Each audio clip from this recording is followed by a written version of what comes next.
that the U.S. military was going to let them film on a base at some point, and then they read the script and they went, no. Their specific cited reason apparently was they didn't like the portrayal of the military members, which I'm going to be honest, I don't really buy that, because this is not dissimilar from like Battleship, which we've done, or other military themed bad science fiction. So I think they read the script and they went, oh my God, even we non-writers think this is not good. So we don't want our name attached.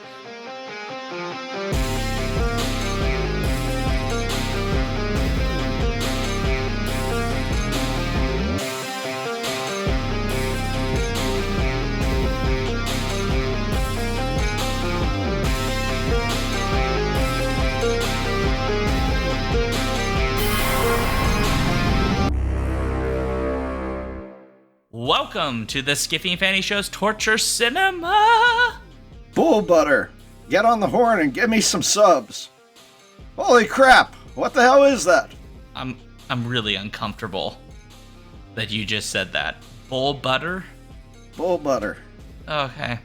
Well, today we're talking about surviving the 2013 direct-to-DVD Asylum-produced Atlantic Rim from 2013, which I've already said, which is also known as Attack from Beneath, Attack from the Atlantic Rim, and From the Sea. This is important. If you see any of these titles, run the other way, according to the script. It's directed by Jared Cohn and written by Richard Lima, Hank Woon Jr., and Thunder Levin. That's not a real name. No, it's not. Based on a story by the director, which he wrote on a cocktail napkin while drunk in New Orleans. That is my ad lib. I don't know if that's true. It stars Graham Greene, that is true. David Chokachi, the rapper Treach, and Jackie Moore. Atlantic Rim has a 1.7 rating on IMDb and a 10% on the Rotten Tomatoes Popcorn meter. Popcorn. Sorry, it looks like there's two M's there, so I thought Popcomotter. I don't know. Anyway, yeah. So there we go. Wait, who the hell are you? I'm Sean. I'm Daniel. Anyway. So this film was selected by our Patreon supporters based on a poll of Mockbusters. I don't know why I put an L in there. Mockbusters, a theme suggested by Dan the Transient. This film got far too many votes, perhaps to punish us for last month, when we actually featured a delight of a movie rather than the usual torture. No, we did not. That is not true. Not true. If you're not yet subscribed to our Patreon, please join us and get a chance to suggest future torture for us, force it upon us by voting in upcoming polls, and even join us in watching the torture live on Discord. All right. So I guess before we dive into this mess, we have to talk about what we're drinking. As always, please drink responsibly. Alcohol is not a requirement. You may drink water or a nice Sprecher root beer if you are so inclined. So Daniel, what are you drinking? So I had wanted, on the suggestion of a friend, I had wanted to make a cocktail that we were going to call the Atlantic Rim, which would be vodka and ginger beer with Old Bay seasoned salt around the rim. And this apparently exists. It's not called the Atlantic Rim, but I didn't have any Old Bay seasoning. I was even going to try to do like a mock Old Bay for the Mock Buster. But yeah, no Old Bay. And also I found out I was out of ginger beer. So instead, I'm just going simple and having a Calvados. The hell's a Calvados? I have water as well. It's apple brandy. Oh, it's just a brand. No, it's a region. It's a French apple brandy from Calvados. Oh, okay, got it. I thought that was a cocktail. I don't know my brandies. I'm sorry. Nope, it's just the region of France that makes apple brandy. And what about you, Sean?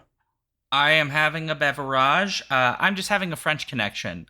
Right now, I have a $0 alcohol budget. And so making cocktails related to the movies is going to be reserved for very special movies, which this is not.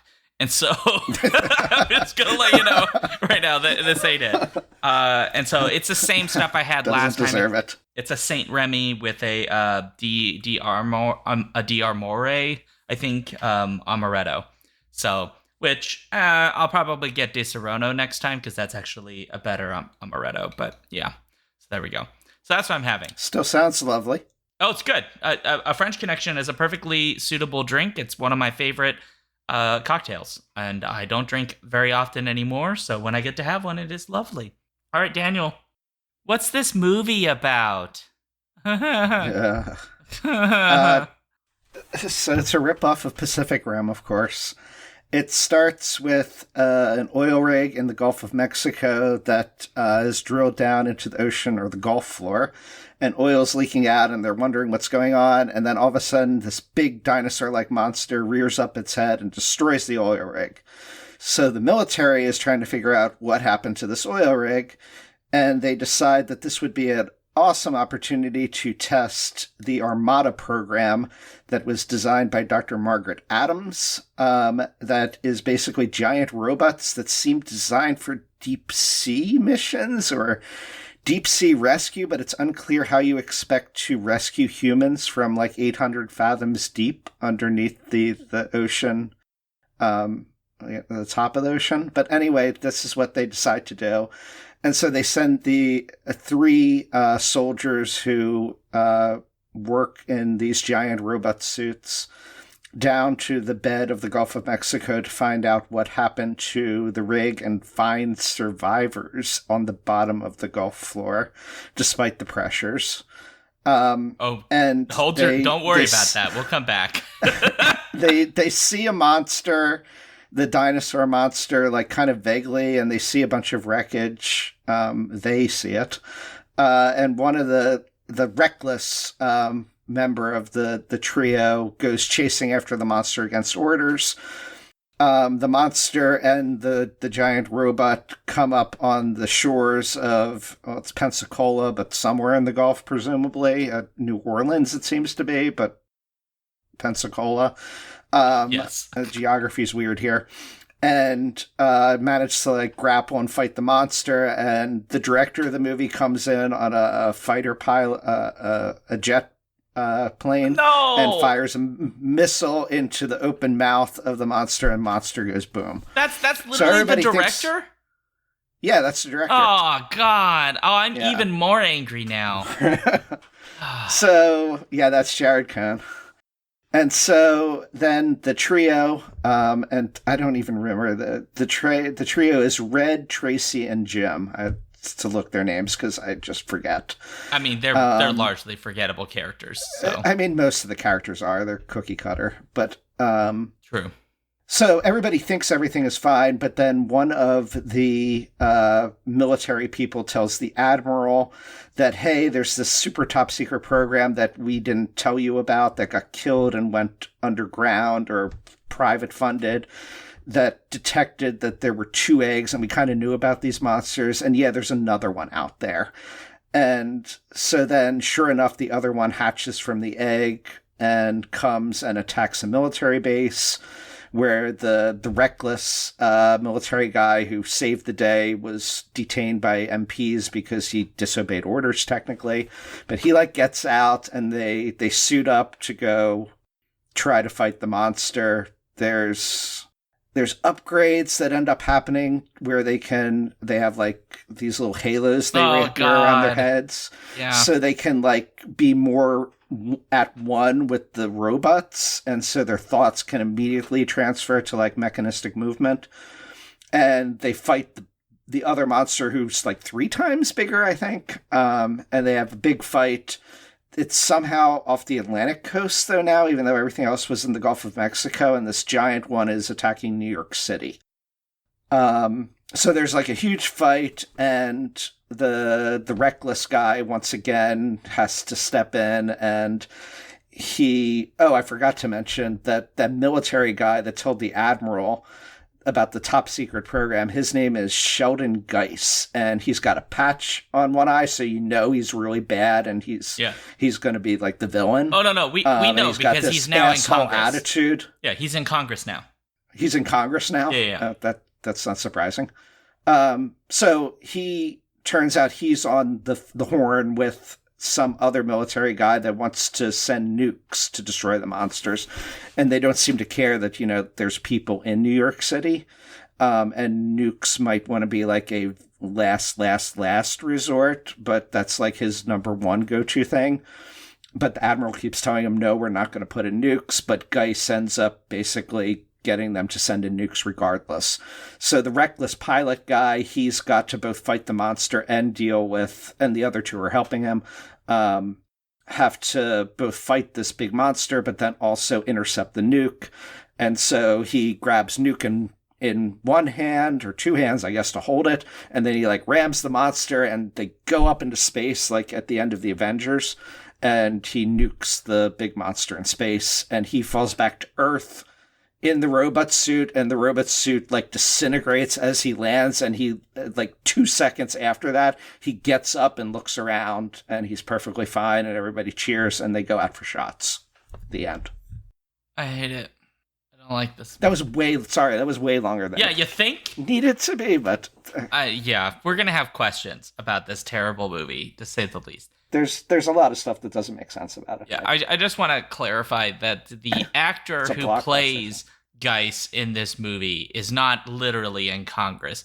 There is presently a Congress member of the U.S. House of Representatives who looks very much like him, whose name is Dan Crenshaw, and is a kind of a giant turd.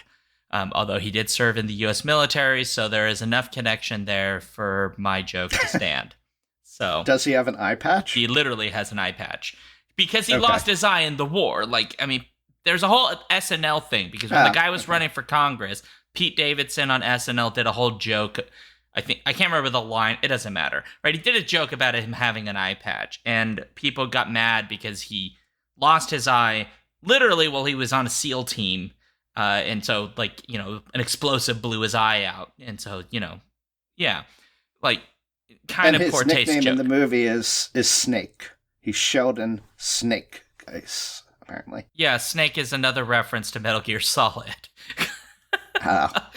Anyway, so Dan Crenshaw now is Congress, and anytime he speaks, I hope the hellmouth underneath Washington opens up and sucks him up. Not literally, because hellmouths don't cancel me. The hellmouth's not real, guys. It's all made up. Calm down. Oh, good Lord. Is it? It's not real. It's not a real thing. It was in Buffy the Vampire Slayer. I literally had to explain this to my students, Daniel. That Buffy isn't real? Yeah, it's not a real story. She moves to Sunnydale, and she thinks she's going to have a quiet life where she could be a 16-year-old girl in high school. And it turns out they conveniently moved to the town where there's literally a direct hole to hell in the town. And so now she has to fight, the master vampire and all the other master vampires and more vampires and weird creatures and all kinds of things, all while trying to be a 16-year-old girl in high school, trying to have normal 16-year-old girl things, except she can throw a man across a football field because she's got superpowers, because she's a slayer, and she was chosen. And yet she technically dies at one point, and then she comes back to life, and then, oh my gosh, the weird nature of the world created another slayer because technically she was dead, and then there's that weird conflict. And then she has this really kind of very attractive librarian guy that's constantly trying to help her and who is very British and is adorable. And then she has her ragtag group of friends who constantly cheat on each other and do all kinds of weird things. And then you have poor Oz, who turns into a werewolf and has to live inside of a cell half the time. But then he makes terrible mistakes and causes Buffy to decide that she doesn't like men anymore. And so she becomes a lesbian and then a Wiccan. And then she marries that other, they're with that other lady. And then, I don't know. Oh, I forgot about that. Yeah. I have to rewatch that. That was a whole thing on our TV screens. Yeah. And yes, Configuration Queen is correct. I hate this And movie. It is not real. Yeah, but it's not real. So that just gets me. Somebody needs to do a mashup homage between Buffy and Lucio Fulci's The Beyond. Because both involve living over a hellmouth. Oh, and that would make an interesting combination. Yeah, you could do that. And if you really were Buffy bored, Giallo. And if we wanted the segue, you could always do a mashup between this movie and Mac and Me. You could, and it would turn out that they're along, both blockbusters. Mac and Me were the heroes. Just saying. So should we this get to... also? Go ahead. This has some ties that I watched this, not remembering I had seen it before. Because I No. forgot that this was featured on Mystery Science Theater. Oh, yeah, yeah. And so both Mac and me and the Atlantic Rim share being featured on one of the newer Mystery Science Theater seasons. Yeah, but this is not uniquely bad enough to justify being on Mystery Science Theater. Like, it was controversial. It's schlock. Like, this is schlocky, cheap garbage, basically. Right. Like, I don't know. Anyway. And 100% intentional, yeah. Yeah, I mean, well, I don't know how intentional. I think that some of the people in this thought they were acting. But, intentional on the cheap, yeah. Well, yes, on the cheap, but not necessarily the quality of the acting. Or the absence of any logic in this film whatsoever when characters do things that make no sense. Right. Shall we get to our likes about this movie? Am I going first on the likes? Yeah, go for it, Daniel. All right. So the first one that comes to mind as I was watching that I thought about was the character of Dr. Margaret Adams. Oh. I really liked her as a character because she was the only one that seemed sane in the movie. Like, she was always trying to be, like, rational, and she was looking at people like, what the hell's wrong with you? And it was unclear why somebody from NASA is even involved in this, but I appreciated her character for being rational, whereas everybody else, everything they did made absolutely no sense to me. I would agree with you, except at one point she brings out the cheapest little headgear you've ever seen in your life, and she's trying to convince us that if you wear this, you like get a natural connection to your robot and it'll have natural human instincts and response times, which is insane if you think about it for 2 seconds, because if you can make a giant robot, you can make a robot that has quicker reflexes and timing than a human. And in fact, you wouldn't want your human mind and your robot body to be interconnected because that's really, really stupid. You'd actually want the human mind to be operating the robot, but that the robot is amplifying the human behaviors, which is what we're using actual robot enhancements of human bodies for, such as those little like leg gizmos that like let people lift obscene amounts of weight. That's what you do. And so it makes no sense. So this is an aside of a point that I would make at some point anyway, I guess. That's true for any blockbuster to me. Well, they're filled with things that make absolutely no sense and are stupid. Like, you give them some little trinket and all of a sudden it makes this miraculous thing possible that doesn't really make sense and isn't necessarily even something great. So, I mean, as a mockbuster / blockbuster, cheap version, in some ways I appreciate this way more than I would appreciate most blockbusters. Like, I'd rather watch Atlantic Rim than Pacific Rim. Pacific Rim I have no interest in watching ever, because to me a blockbuster is like the most boring kind of... Okay, no. What you just said is possibly the most offensive thing that's ever been said on this show. Oh. So you should like Pacific Rim. It's got weird biology nonsense in it. Maybe I don't understand what it is then, but... In any case, generally speaking, I would rather watch a cheap version of a blockbuster than an actual blockbuster, because these things are more honest about what blockbusters are. They're empty of story, they have bare-bone plots, the acting often doesn't matter that much, they're just action sequences, they're cuts, very rapid cuts, strung together. It's like the latest Vapid Marble movie. No. They're fun, and I enjoy them, but... Pacific Rim is not that. Okay. So, it is a blockbuster, and yes, it's got lots of really delightful, astonishing action sequences and stuff, which are pretty cool and all that, but it's a Guillermo del Toro film. And so, it's Guillermo del Toro doing a big, flashy, expensive blockbuster film. This is the guy that gave us Pan's Labyrinth. He's the guy that gave us the first Hellboy in particular, which is, I would argue, a really, really good comic adaptation. And so, yeah, there's all the trappings that you would expect of it, but it's sort of like there's some directors where all they really do is blockbusters, and then sometimes they try to do a serious film, and it just doesn't work because that's not their what they milieu, are. right? Yeah. Mm-hmm.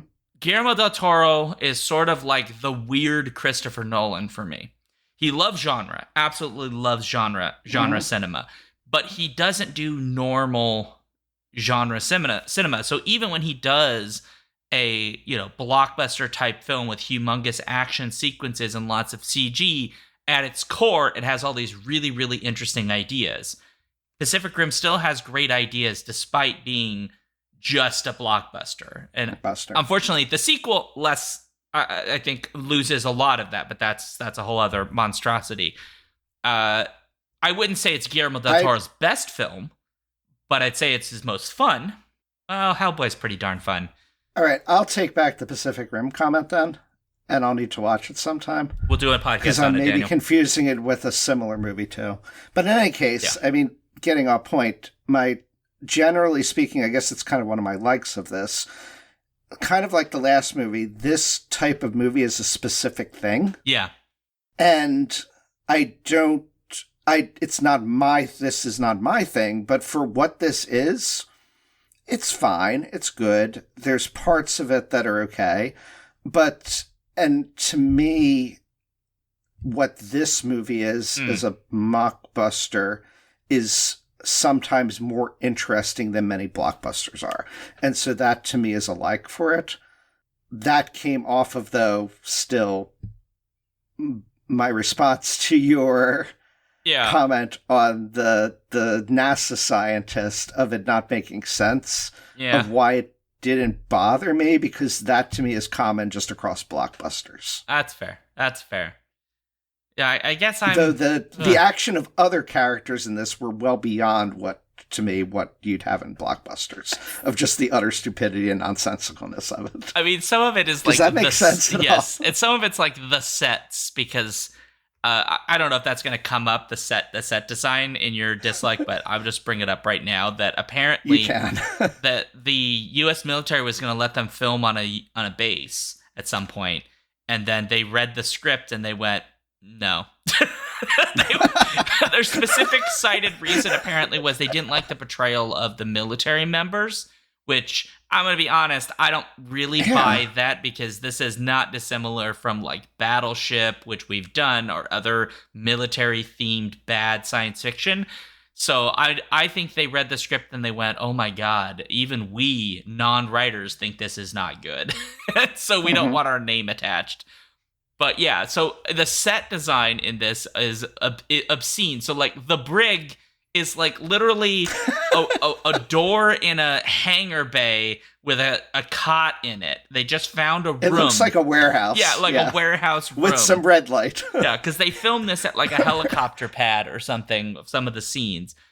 So it's so cheap, and there's this moment in the film. But you can't break into it like you're in a military base. Even though when they're doing this, it's clearly until you find a hammer. Like, forget about like using a grenade to burst down the door or dynamite. Kicking the door. It in. Like, they're looking around at lumber and like, I found something. And he pulls out a hammer. How do we open this door? And like, what would have been funnier is if the door was unlocked the whole time. Because that's the level. Like, these are members of the military and they don't have the ability to like rationally think through. Like, when he yanks on the door is literally going in and out really fast. Like, whatever locking mechanism is there ain't holding shit in. So it's ridiculous. And I love this when they first put him in there and they do like a mini montage of him doing like push-ups and like pacing and all of this stuff. And then you find out he's been in there for like half a day. Like, that's it. And I'm like, am I supposed to have taken that seriously? Or is he so unself-aware as a character and so far up his own tush that that's the joke, is he's actually ridiculous? I just didn't know. What's the deal? Nobody knows. It's unclear. And he has like the martyr complex then too. God. Just leave me. Just leave me. It's like MacGyver would have been out of there in 10 minutes. He's not bright. No, not at all. Our introduction to the character is him drunk at a Mardi Gras parade. He's constantly drunk. And then he proceeds to get in fight with a guy that he bumps into and doesn't apologize to. Yeah, who was doing nothing except apparently in an alley. selling He was drugs. doing nothing, talking on the phone. Well, he was talking on the phones and he wanted to buy some marijuana, I think. Yeah, I think that's what the thing. Yeah. Yeah. and then they get in a fight with him for no apparent reason that I can think of. Because the natural response in that moment is, I'm sorry, bro, I didn't mean to bump you. And the other guy who just wanted pot is like, nope, no problem, dude, you didn't ruin the Doritos. Like, that's literally what would have happened at that moment. So it's absurd. And the thing is, there's no resolution to this. He is constantly getting hammered in this movie. Every scene outside of the military, it's him taking shots of something constantly. He is an alcoholic. He needs help. And does he get it in this movie? No, because he gets to be a hero at the end. And making juvenile comments as well throughout it. Constantly. Yeah. Yeah, it's ridiculous. You can tell I don't have likes. Okay. I do, so the unresolved thing is one of my dislikes, but you got to have at least one like here. Look, here's what I'll say. I knew going into this film wasn't going to have great computer animation. I just kind of knew. But it wasn't as bad as I thought it was going to be, because I really thought what we were getting was like a Sharknado type, like cheap sci-fi, deliberately bad not even B or D, Q movie. And I found that to be not at all offensive. And I was like, yeah, all right. Like, I kind of was into it. Even the interiors of the robots, when they're like inside, they don't quite make sense, but they just felt kind of fine. A lot of little doodads and gadgets and things they could push and stuff, which I was kind of fine with.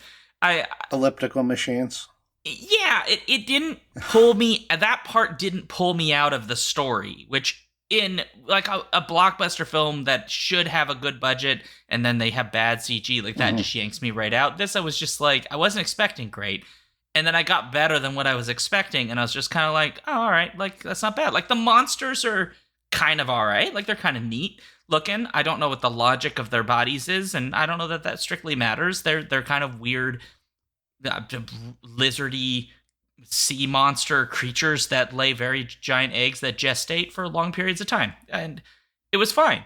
And the action sequences I thought were generally fine, except for the F-18, which I'll talk about later. Yeah, most of the action sequences, I agree with all that, were really decently solid and fun to watch. They were the highlights of the movie, right? For the budget they made this under, like, I can't complain. Yeah. It's pretty impressive, yeah. Yeah. It's just the stock footage of everything was obvious, but... Yeah. I know Paul is trying to call me to task, saying that's not really a like, and I do really genuinely think it is. No, it's a like. I think to go into a film that visually you don't have much expectation for and to be unoffended by its special effects mostly is, I think, a like. So, there you go. Now, if this cost $250 million and it looked like this, I'd be mad. Because where'd your money go? Because it didn't go to the acting. So, it must have lined the director's pocket or something. It didn't go to cast. There's no way the cast was paid a lot of money to be in this. Like, everyone in this just got a free beach vacation to like Pensacola, which I'm just gonna let you know right now, guys, not that exciting. Like, if it was Miami, yeah, cool, but this is Pensacola. Not worth it for doing this movie, at least. Well, I mean, Pensacola is. I mean, it's fine. It's just not. It's fine. Like, it's pretty. Don't get me wrong, but it's also like it's like Daytona. Daytona's cool if what you just want is to go to a resort and have some like sand on the beach and not much else. Actually, I would say Pensacola is actually slightly better, but not by much. Look, I'm sorry, Pensacola, please don't kill me. We used to have a summer house, like my parents, for briefly, because my sister and brother-in-law lived in between Pensacola and Panama City, closer to Pensacola. And so we had a summer place that we went down to for like a year or so, right near there. It's actually their house was in Seaside, which was used to film The Truman Show. Like all those bright color houses that were in The Truman Show. Anyway, I liked the area. It was pretty. It was fun. Mean, it's generally pretty. I don't want to take that much away from it. It's just that if you ask, like, where would I send you in Florida? I mean, I would send you to Pensacola before Tallahassee, for sure. I would go there before Disney World or any of Orlando or any of that mess. So. Orlando's fine, but just go to Universal. Don't go to Disney World. That's too much. Really, if you go to Florida, go to St. Augustine. St. Aug is gorgeous. And even if you don't like St. Aug, you just drive a little south and you get all kinds of like really remote, beautiful beaches. Anyway, moving on. All right. Any other likes? I have one other like. Go for it. Graham Greene. So Graham Greene is an actor that's well known in lots of things, probably best known for Dances with Wolves. He's Canadian from Oneida Nation, I believe. And he, in this movie, does not give a shit. He does not. Like, as the Admiral, all of his lines are given. Like, no matter what the emotion is, it's the same inflection, the same lines. And it kind of works for an admiral that just doesn't give a shit, this old guy. But it's perfect also for, from the cast, he's the most recognizable face, I would say. And he doesn't care about this movie. He does not. And it's just, it's to the point where it's comic. Every scene he's in is just a joy for me to watch. His acting or not acting of how he's doing this is just perfect. What's funny is when you put him... Again, it does kind of fit like an elderly, admiral that doesn't give a shit about what other people think about him or what he's going to do. 100%. He's just going to do his thing. It is funny, though, watching him next to other actors in this movie that are clearly trying but can't make the material work, because he does not. There's like, this is the most canned performance he could give. He came into this and was like, this is not the height of my career I was hoping for. It's almost like he came in and it did like one take of his most pan take he could make, and then just went, I'm not giving you anything else because you didn't pay for it. I just left. Yeah, I agree with you. Like, Geis is given something. Like, the actor for Geis is like really trying.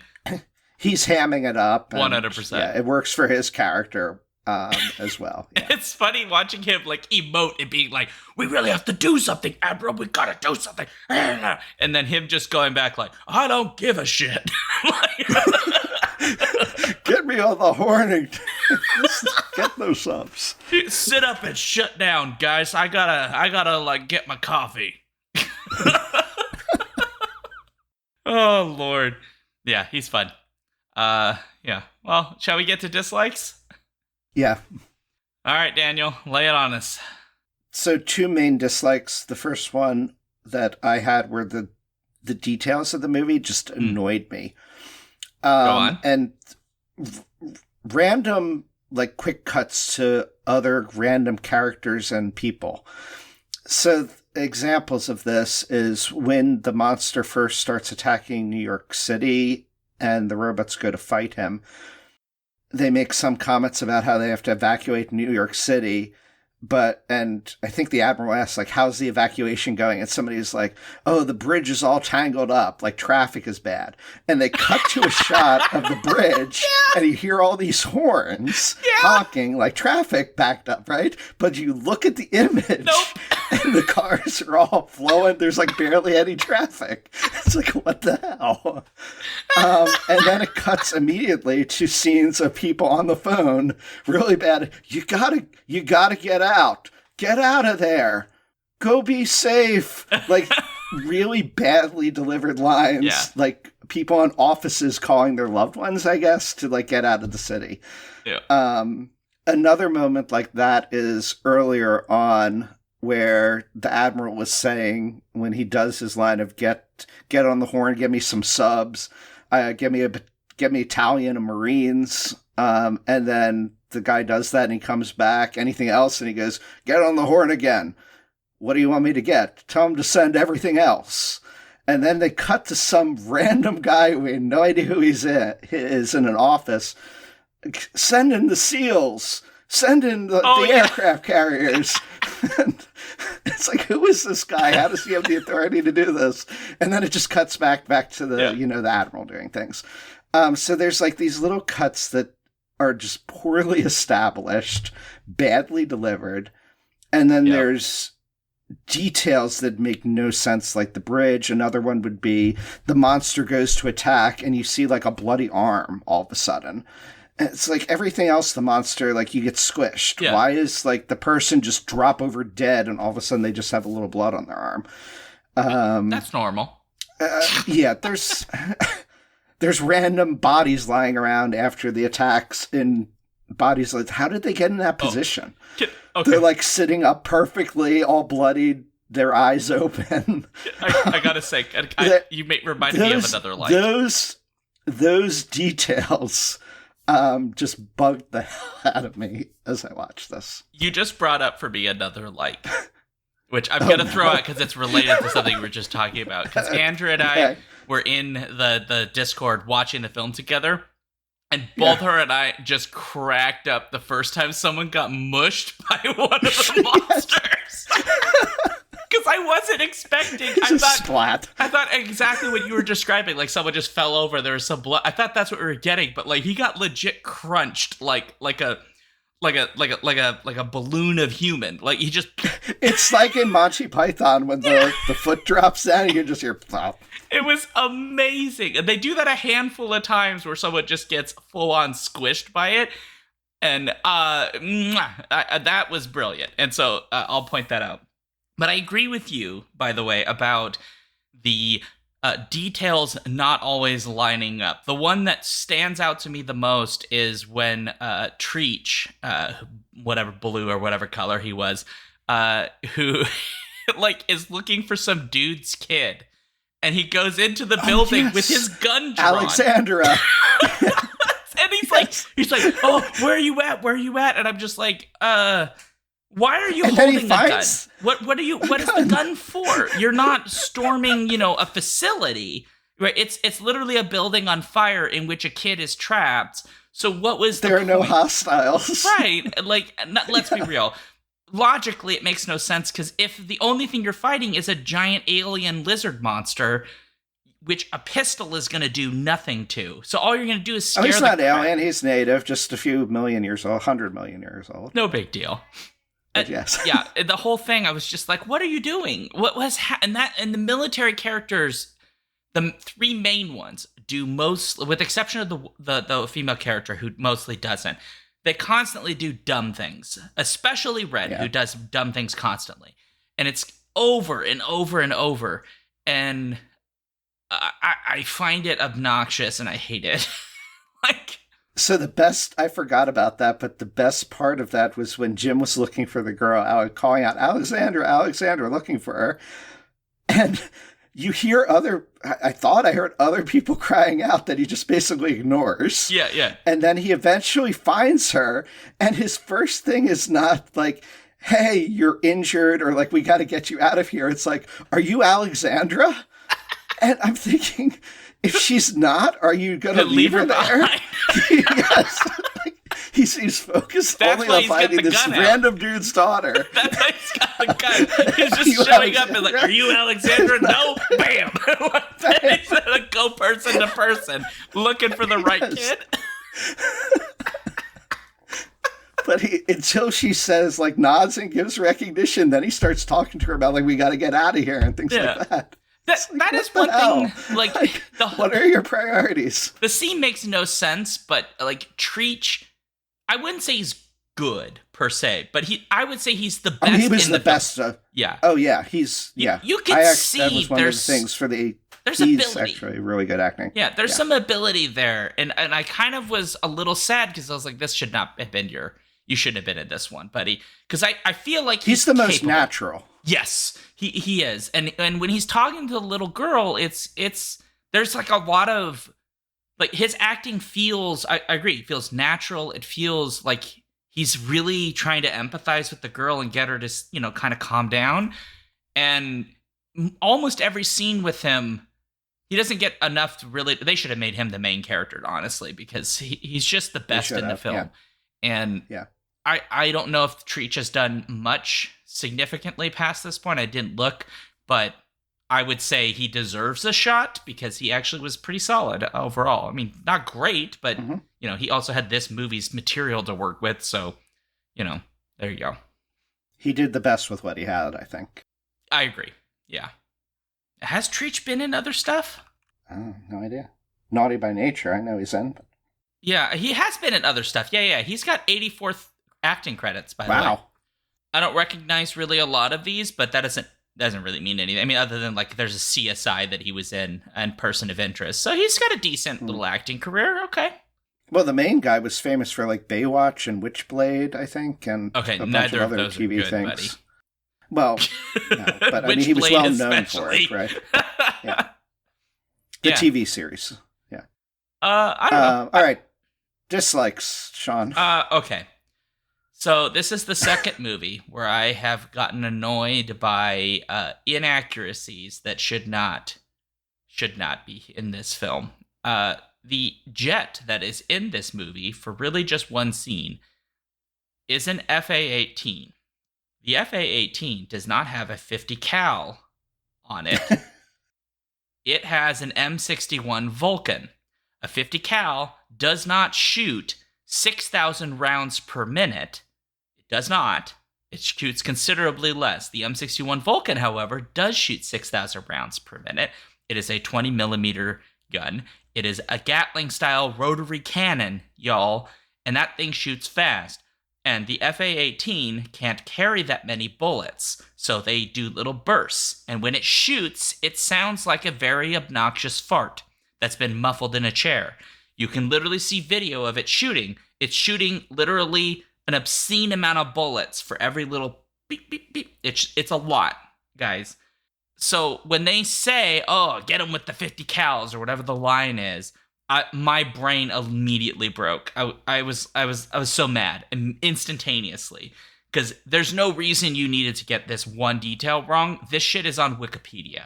You could Google it in 5 seconds. Sean, you realize that the character was Spitfire, played by the director Jared Cohn. I don't care. And this particular jet had been tricked out by the director and modified to be able to carry different munitions. No, that would not happen in the U.S. military. But that's why you don't put a less effective weapon on a gun on a plane. Also, your character's name's Spitfire. I wonder who made the Spitfire, guys. Do you know who made the Spitfire? Would it have been the Americans, you think? Was it them? No, it was not. It was actually the British. Thank you very much. So you're dumb, director. I hate you. But no, I just, look, I don't expect your military stuff to be accurate, per se, like in like a purist kind of sense. Like, I can watch a Top Gun movie and realize there's a bunch of stuff that happens in that is insane and ridiculous and would never happen in any of those contexts. However, when you get like super basic stuff wrong that you should get correct, I get really annoyed. It's easy to have correct. This one's easy. Like, I get the sound effect. No, the sound effect would have been easy to find. Even in 2013, I could literally find like 36 examples of this sound effect. It's fine. But I'll give them that. But it's not a 50 cal. Like, it's just not. I'm sorry. You don't know what you're talking about because, like, I don't know if you've ever shot a 50 cal before, but if a jet flies past a 50 cal and you load a few rounds in it, that jet's not going down, buddy. It's not going down with a 50 cal. It's not happening. I'm going to tell you. Well, neither did the monster. No, that's true. The monster didn't. Also, I just need to say, that's insane. Also, the idea that like a kaiju is going to get like 150 rounds of a Gatling gun shoved into it and it's not going to feel nothing. But a missile, a little Sidewinder missile is somehow going to blow the whole thing up, which is not how a Sidewinder missile works. By the way, these are not... In the mouth. Yeah, in the mouth. Which is also ridiculous because they're literally designed... They're not designed for that purpose. They're not humongous explosive devices. They're designed to take down aircraft and small target destruction. That if you want to blow up a giant kaiju, you get really big stuff. You put a B-52 or whatever the equivalent is now up into the air and you drop big things on top of it. Well, to be fair, they started with 5 people with like rifles. True. To try to defeat the monster. Which they come back with later. So this is a step up from that. Yes. That's ridiculous. I also just, I hate the idea. 5 men and women and not 5 guys. They actually, one good point of this is that they have a good diversity in the military here, I would say. That is a fair point. Of service people. You're right. You're right. It does. And I hate this movie for that. How dare you? Because we've watched some more expensive films that were far less diverse than this. Oh, yeah. Given how juvenile it is and its the script and how juvenile the main characters are. Yeah. Everybody else in the military is, I just don't like it. I'm sorry. I just don't. I mean, you can also complain about this movie for, all of the ways in which Red is one of the worst characters that has ever been written into cinema. There's a love triangle in this story that also exists. All right. Yeah, go on. So that's my other big dislike. Go for it. Yeah.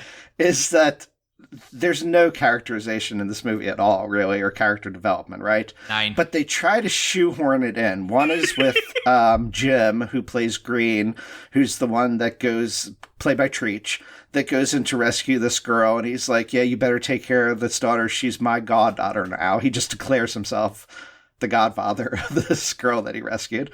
But you try to show like his humanity and his concern and the fact that of the group, he's like the responsible one that's actually doing shit appropriately and responsibly, as opposed to Red, who's reckless and like destroys puppy orphanages in the process of trying to save the city, right?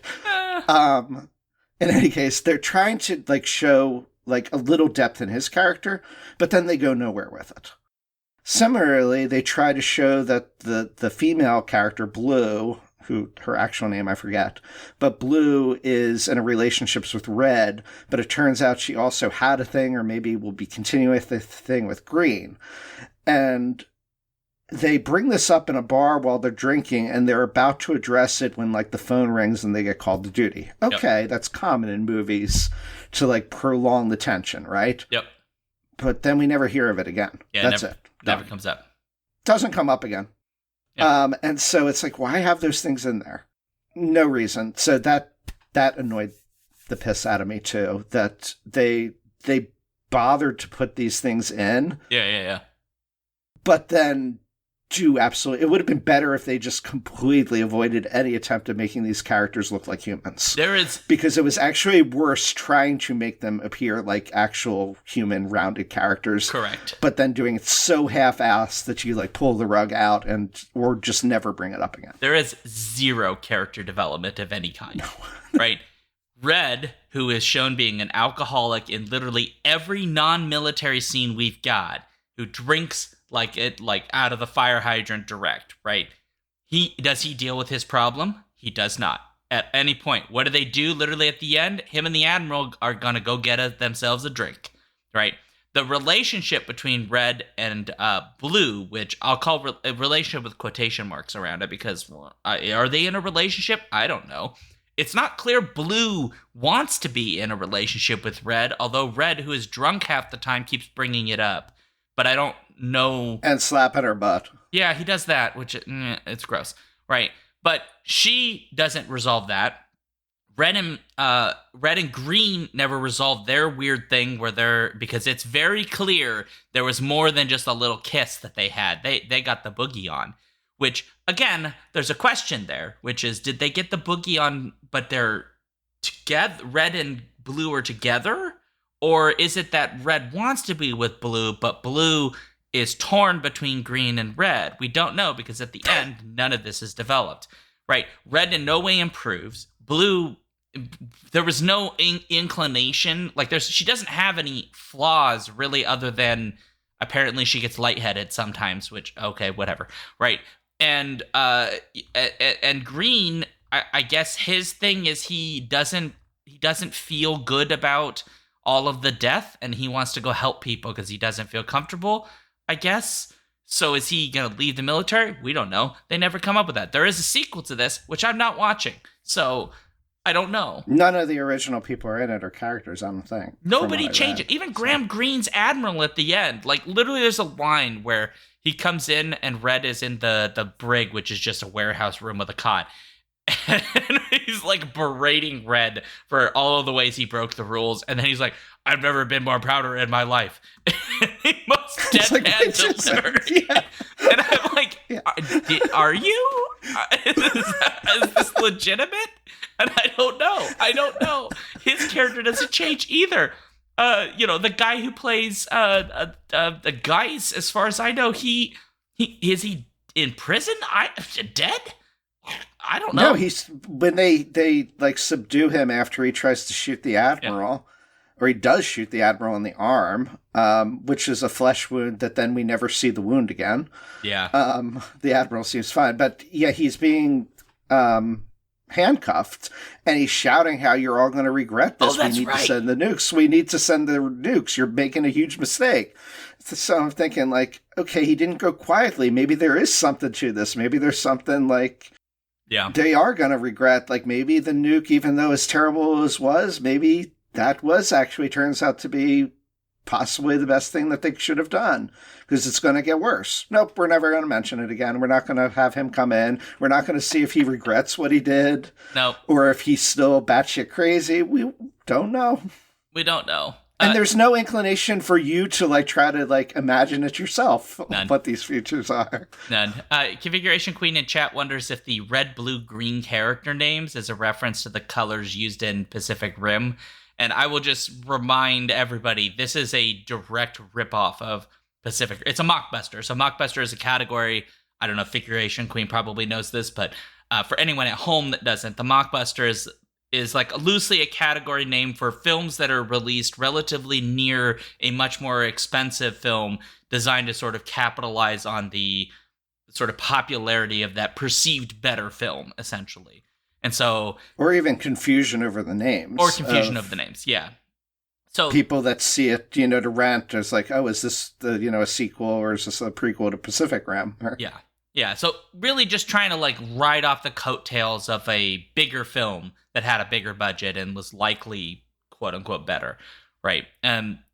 This is much more common, I would say, like especially in the sci-fi movie era, when there were clearly obvious ripoffs just left and right of all kinds of films. But yeah, it's fun. That would be a question for David, of how old the mockbuster is. He would know if anyone knows, it'd be him. I would have to think about it for a while. I mean, it was definitely there in the 80s, but how far predates that? No idea.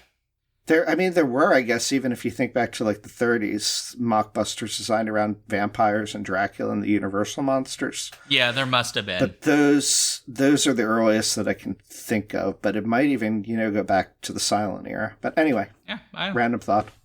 Well, look, I think we have, unless there's anything else anyone needs to bring up, we are basically at it. So we can get to our final thoughts and our grades. No more likes. What am I talking about? No more. No more likes. So, Daniel, what is your final thought and grade about Atlantic Rim? My final thought was that despite all the terrible things in it that annoyed me, it wasn't that painful to watch. And there were, like Sean said in his it was better than I expected. From the effects and the action, and it's rapid moving, it's not overly long. And so at the end, I would probably give this like a D+. Wow. Okay. Well, it's still bad. So I'll take that. Yeah, it is bad. It's. I don't need to see it again. I was right before we started recording. I actually started rewatching the Mystery Science Theater version of it, which was fun to watch. Yeah, I don't. It's nothing I ever want to see again. It's not great. If this were a type of genre that I was really into, like I really had like a thing for mockbusters, I would grade it higher. Because I think as far as mockbusters go, this is actually probably one of the, probably has more going for it than many of the other ones that I have happened to see. Oh, that's not good. Well, I guess for me, technically this film is better than I expected it to be. However, it fails for me in one critical area that other, like, things that are not trying to be quote-unquote good, but are just trying to have fun do. My big example would be Z Nation, which is a show that is following on the sort of like Walking Dead zombie like craze that happened. And Z Nation just abandons the idea that it is about like the really in-depth character study kind of stuff. it is a comedy that has a heart. And it does that really remarkably well, and is honestly, I would say, a really good, especially after like the first few episodes, really, really good at what it does. And it just sort of leans into what it is. This is a film where I find the main character so unlikable that I actually wish the person getting squished at the beginning was him, and that the remaining two were the two that we got for the rest of the movie. And so for me, it's a film that I don't ever want to watch again, even if it is self-aware to a degree, because I just find it detestable. So, but that said, if I had to choose this between last month's choice, the Camp Sunshine Garbage Festival, my adult self would say I would rather watch this. Oh, God, no.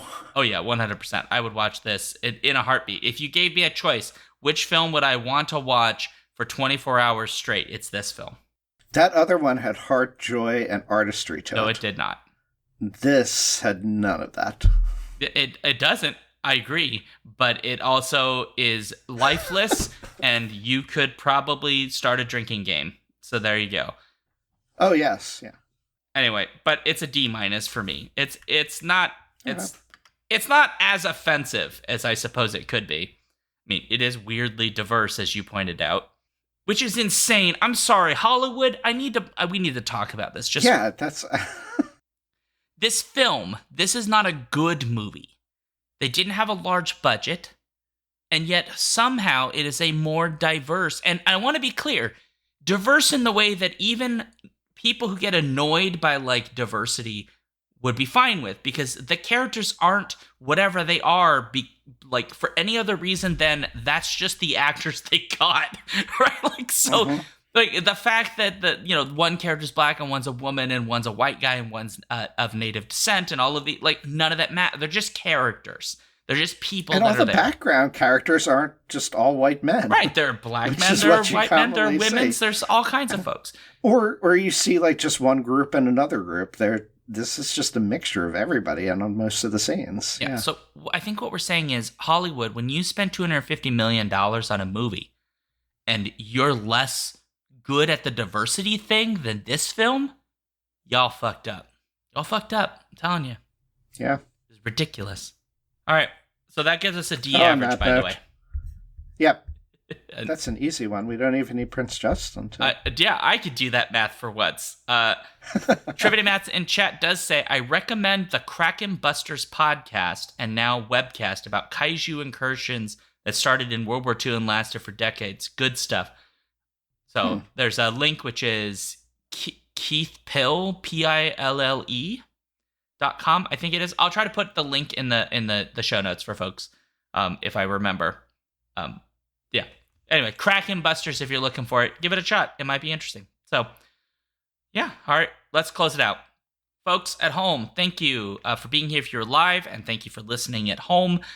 If you'd like to let us know what you thought about the episode, skiffyandfanty@gmail.com.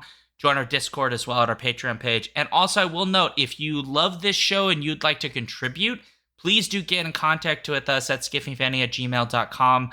That could be really anything, including wanting to be a guest on the show, or if you really don't want to be in the front of things, if you'd like to help us with the show, that we could always use more hands on deck. If you'd like to write something for the blog, that's also an option as well. So there are a lot of things that you can do. So please get in touch with us. We're happy to have more folks on board, whether you're on the podcast side or not. So there you go. We're on all of the major stuff that isn't run by an evil person, mostly. Well, no, we're on Threads, which I guess technically, you get the idea. Mostly.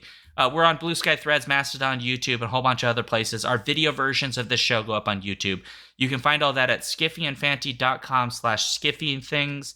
And then remember, every Friday, 7 p.m. Central, we are live on Twitch at twitch.tv/alphabetstreams we literally record the podcast, which is what we're doing at this moment that I'm recording. If you like what we do, please review us on all your favorite apps, Spotify, iTunes, all of those things. And then if you have $1 even, and you'd like to support the show, help us cover hosting and all that kind of stuff, patreon.com/skiffyandfanty is the place to go. I'm at a bunch of different places. Just go to SeanDuke.net, Alphabet Streams for my stream stuff, and then SeanDuke.net/Duke Things to find my other stuff. You can find me, Daniel, at reading1000lives.com. That's 1000, the number 1000. And, of course, on the Skiffy and Fanty blog. Yeah. Right, make this happy, Sean. I'm going to, because it's required by the Skiffy and Fanty bylaws that everybody in chat signed on to, including Annie. So I'm going to make it happy. And it's going to be really simple. Daniel, you ready for this? Does it involve bull butter? It does not involve bull butter. It does not. I have now developed a new device, Daniel, that when you place it on your head will allow you to synchronize with either a cat or a chipmunk. You get to choose. This will allow you to feel and exist as one of those animals, in this case a chipmunk because you've chosen it, would allow to do. You will also finally gain the secret of the chipmunk empire that lives underneath the ground. All you have to do... Can I sing the Chip and Dale Rescue Ranger theme song? If I were so... No. They hate that song, Daniel. I've already communed. I just communed with them. I don't think we have chipmunks in Iowa, but let's just pretend we do. I've communed with them, and they said, do not sing that song. It offends us. So there we go. All right. I will respect the wishes. I don't know what I'm doing, guys. I'm sorry. And on that note, happy ending. And see.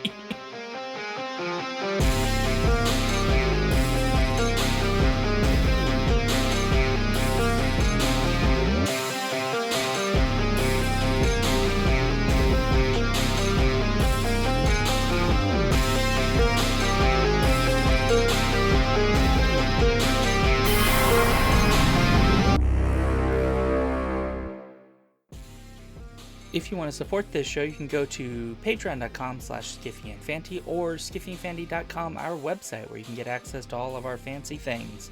Our music comes from Holy Mole. You can support him and his work at patreon.com/holymole. Thank you for listening.